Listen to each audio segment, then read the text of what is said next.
नमस्कार, मैं हूं पृथ्वी भदौरिया और आप देख रहे हैं प्राइम इंडिया न्यूज। चलिए बात करते हैं आज की बड़ी खबर। महान क्रांतिकारी एवं धरती आबा भगवान बिरसा मुंडा जी की 150वीं जयंती के उपलक्ष्य में भारतीय जनता पार्टी महानगर गाजियाबाद द्वारा जनजातीय गौरव दिवस समारोह का भव्य आयोजन हिंदी भवन लोहिया नगर में किया गया।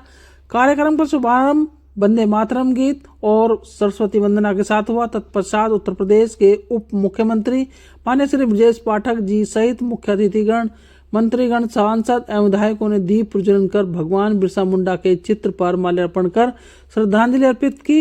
इसके पश्चात उपस्थित जनों द्वारा पुष्पांजलि अर्पित की। कार्यक्रम के आरंभ में उप मुख्यमंत्री ब्रजेश पाठक ने जनजातीय संस्कृति और भगवान बिरसा मुंडा के जीवन संघर्ष पर आधारित प्रदर्शनी का अवलोकन किया। उन्होंने प्रदर्शनी में लगे चित्रों, जनजातीय परंपरा और सरकारी योजनाओं से संबंधित प्रदर्शन सामग्री की सराहना की और कहा कि ऐसे आयोजन समाज को अपनी जड़ों से जोड़ते हैं। महानगर अध्यक्ष मयंक गोयल ने प्रस्तावना प्रस्तुत करते हुए कहा कि भगवान बिरसा मुंडा केवल स्वतंत्रता सेवा नहीं बल्कि सामाजिक चेतना, अधिकार चेतना और आत्मसम्मान के प्रतीक थे। प्रधानमंत्री नरेंद्र मोदी जी द्वारा घोषित जनजातीय गौरव दिवस भारतीय इतिहास में आदिवासी समाज के योगदान को सम्मान देने का ऐतिहासिक निर्णय है। मुख्य अतिथि उप मुख्यमंत्री ब्रजेश पाठक ने अपने संबोधन में कहा कि भगवान बिरसा मुंडा जनजातीय समाज को जागृति, संगठन, स्वाभिमान और संघर्ष का मार्ग दिखाया है। उन्होंने अन्याय और अत्याचार के विरुद्ध जीवन भर संघर्ष किया और उत्तर प्रदेश सरकार उनके विचारों पर चलकर अंतिम व्यक्ति तक विकास का न्याय पहुंचाने और संकल्प के कार्य कर रही है। आइए देखते हैं गाजियाबाद से प्राइम इंडिया न्यूज के संवाददाता निर्मल सिंह की रिपोर्ट। आज गाजियाबाद में भगवान बिरसा मुंडा जी की 150वीं जयंती के शुभ अवसर पर प्रदेशवासियों की तरफ से, उत्तर प्रदेश सरकार की तरफ से श्रद्धा सुमन अर्पित करता हूं, उनकी स्मृतियों को नमन करता हूं। भगवान बिरसा मुंडा जी युवावस्था में ही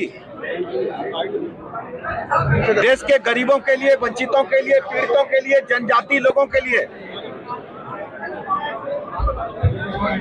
संघर्ष करते हुए अपनी प्राणों की आहुति देने का काम किए थे।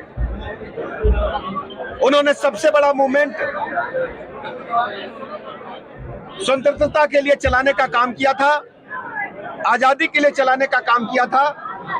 अपना देश अपना राज नारा उन्होंने दिया था। उन्होंने जनजाति लोगों के लिए जो जंगलों में, वनों में रहते थे, उनके आवासीय जमीनों को उन पर कब्जा मिले, उसके लिए कानून बनवाने का काम किया था।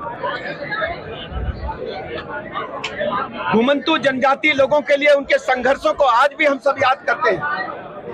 भारतीय जनता पार्टी नेतृत्व ने, माननीय मोदी जी ने तय किया है कि पूरे देश के पैमाने पर, प्रदेश के पैमाने पर हम भगवान बिरसा मुंडा जी की जयंती को मनाएंगे, उनकी स्मृतियों को नमन करेंगे और गरीबों को, वंचितों को, जनजातीय लोगों को जो प्रदेश में विभिन्न स्थानों पर रह रहे हैं, उनके जीवन के उत्थान के लिए लगातार काम करेंगे। आज मेरठ मंडल के गाजियाबाद में जिस ढंग से हजारों की संख्या में जनजातीय लोगों के साथ साथ प्रबुद्ध वर्ग के लोगों ने प्रतिभाग किया है, मैं सभी को बहुत बहुत बधाइयां देता हूं, आभार प्रकट करता हूं। सर एक क्वेश्चन ये है कि आप डिप्टी सीएम है, जो दिल्ली में ब्लास्ट हुआ है, उनकी प्लानिंग थी 6 दिसंबर को अयोध्या विध्वंस को लेकर। साथ ही हाफिज सईद ने कई बार ये कहा है कि वो अयोध्या का बदला लेगा। तो यूपी सेफ है सर? यूपी पूरी तरह से सेफ है। हमारी पुलिस लगातार अलर्ट मोड पर है। घटना के बाद में सभी पुलिस अधीक्षकों को निर्देश दिए गए हैं कि वो सतर्कता बरतें, निगरानी बढ़ाएं। विशेष रूप से दिल्ली से सटे जो जनपद हैं, उनमें निगरानी के साथ साथ गश्त बढ़ाने के निर्देश दिए गए, चेकिंग अभियान चलाने के निर्देश दिए गए। हमारी जो लोकल इंटेलिजेंस यूनिट है और स्थानीय पुलिस है, केंद्र के एजेंसियों के लगातार संपर्क में है, उनके सहयोग से हम काम कर रहे हैं और हर स्थिति में उत्तर प्रदेश सरकार अपने नागरिकों की सुरक्षा के लिए सभी काम कर रही है। इन घटनाओं को देखते हुए मुख्यमंत्री ने पहले भी कहा था कि देवबंद के अंदर एटीएस का हेडक्वार्टर बनेगा, रुक क्यों नहीं रही है?